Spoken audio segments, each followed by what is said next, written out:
Halo guys, di video kali ini aku mau tahu bagaimana sih cara memperbaiki pipa di rumah kalian kalau mengalami kendala seperti yang kalian lihat di video ini. Jadi aku tuh baru membuat WC baru yang beberapa bulan lalu setelah jadi, kemudian aku mengalami masalah di bagian pipa bagian belakangnya. Dan ini terjadi kebocoran. Buat kalian penasaran apa yang mau aku buat di sini dan apa yang harus aku perhatikan, kenapa ini bisa bocor, dan kalian bisa simak video berikut ini ya guys. Kali ini aku mau memperbaiki pipa guys.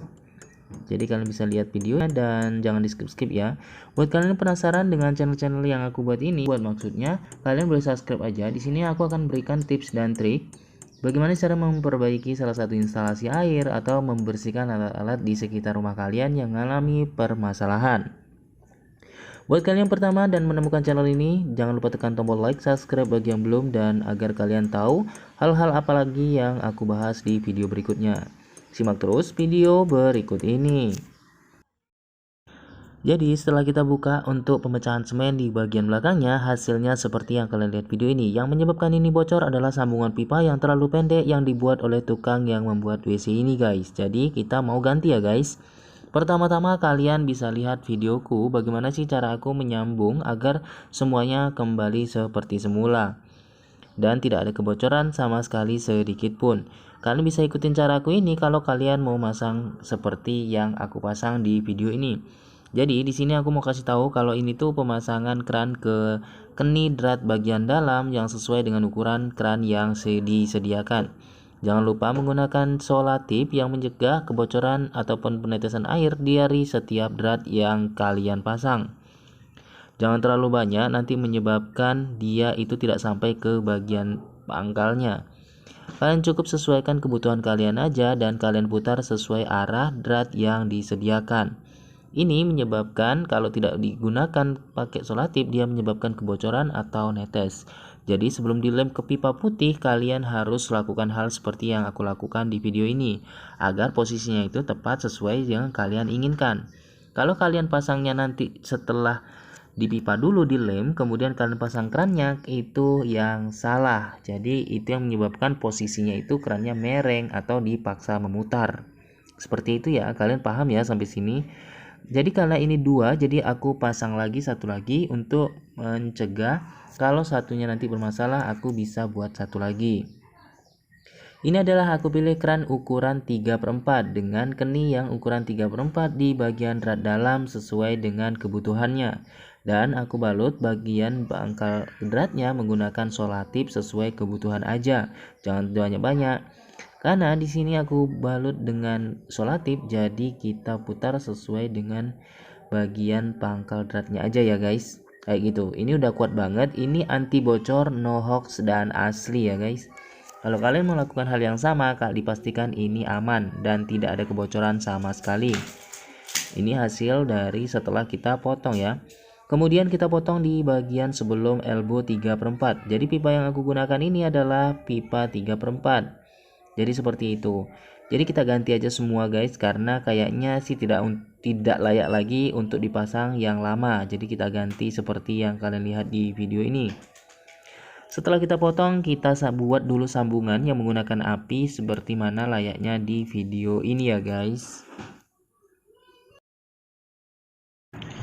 Setelah kita bakar, kemudian kita masukkan selang yang udah kita siapkan untuk ke bagian keni drat dalam pangkal keran tadi.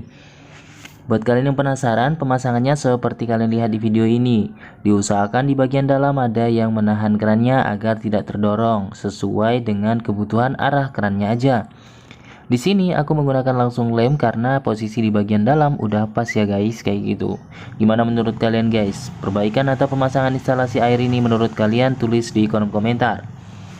Jadi ini kita potong sesuai dengan ukuran yang udah kita ukur tentunya. Jangan terlalu lebih, jangan terlalu kurang juga.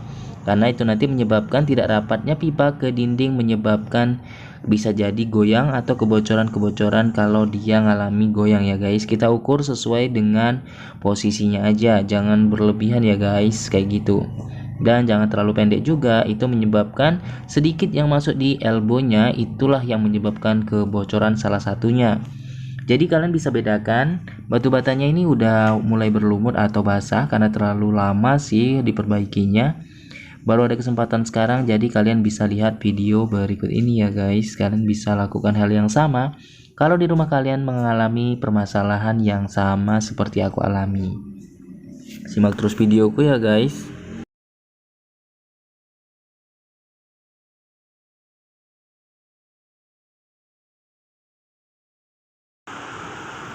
Oke guys, ini kita pasang bagian elbownya ya untuk bagian ke bawah karena udah kita kasih lem.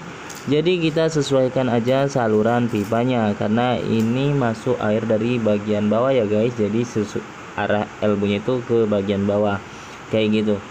Kita buktikan dulu di dalam apakah ada perubahan posisi, dan ini kita pastikan dan kita ukur juga untuk buat sambungan dari pipa salurannya ke elbownya karena ini memang kita ganti total ya guys. Kita bakar seperti yang kalian lihat di video ini. Kita sambung seperti mana layaknya menyambung pipa pada umumnya. Karena kita nggak punya sambungan kening lurus, jadi kita pakai pipa yang kita bakar seperti yang kalian lihat di video ini.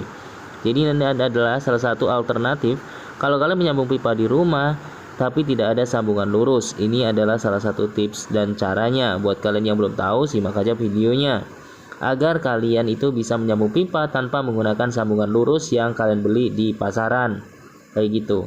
Jadi caranya seperti ini, hati-hati dan lakukan secara perlahan agar bisa pipanya masuk ke bagian pipa yang kita mau sambungkan seperti itu. Kalau kurang tepat dan dia udah mengeras, tapi kalian bisa bakar lagi secara ulang. Lakukan ini secara berkala sampai berhasil ya guys. Kemudian kalian pasangkan ke sambungan pipanya. Dan ini adalah hasil sambungan kita secara manual, alternatif penyambungan pipa tanpa menggunakan keni lurus ya guys, kayak gitu. Dan ini hasilnya. Setelah itu kita siapkan, kita kasih lem sesuai kebutuhan aja, jangan terlalu banyak, dan nanti kita pasang sesuai dengan yang udah kita ukur. Jadi cara menyambungnya seperti itu ya guys. Jadi pastikan kalau menyambung itu pastikan di mana yang bagian tidak bisa digeser. Jadi itu didulukan dibanding pipa yang bisa digerakkan seperti itu. Itu salah satu tips dan trik menyambung pipa menggunakan sambungan lurus seperti yang kalian lihat di video ini. Jadi karena di bagian bawah itu bisa digerakkan, jadi kita sambung di bagian elbow dulu. Kemudian kalian renggangkan dan sesuaikan seperti ini guys ya. Dan ini udah berhasil ya guys, tinggal kalian kasih klem aja sesuai dengan kebutuhan pipanya. Kalian tambahin lem agar dia lebih kuat aja sih, seperti itu.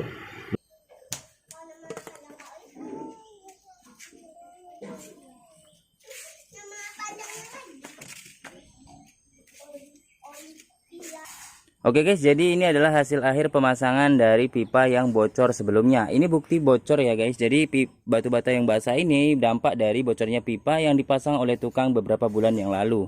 Sekarang baru kita bisa perbaiki karena ada waktunya sekarang.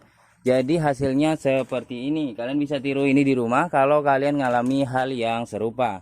Jadi di sini aku mau mengajarkan bagaimana sih cara mengatasi permasalahan yang ada di rumah. Seperti memperbaiki pipa, membersihkan alat-alat rumah kalian. Kalian bisa berkunjung di channel ini. Oke, cukup ini dulu yang kita bahas. Sampai ketemu di video selanjutnya. Buat kalian yang suka, jangan lupa tekan tombol like, subscribe bagi yang belum, dan jangan lupa tuliskan di kolom komentar tentang pendapat kalian dengan apa yang aku bahas. Terima kasih, sampai ketemu di video selanjutnya.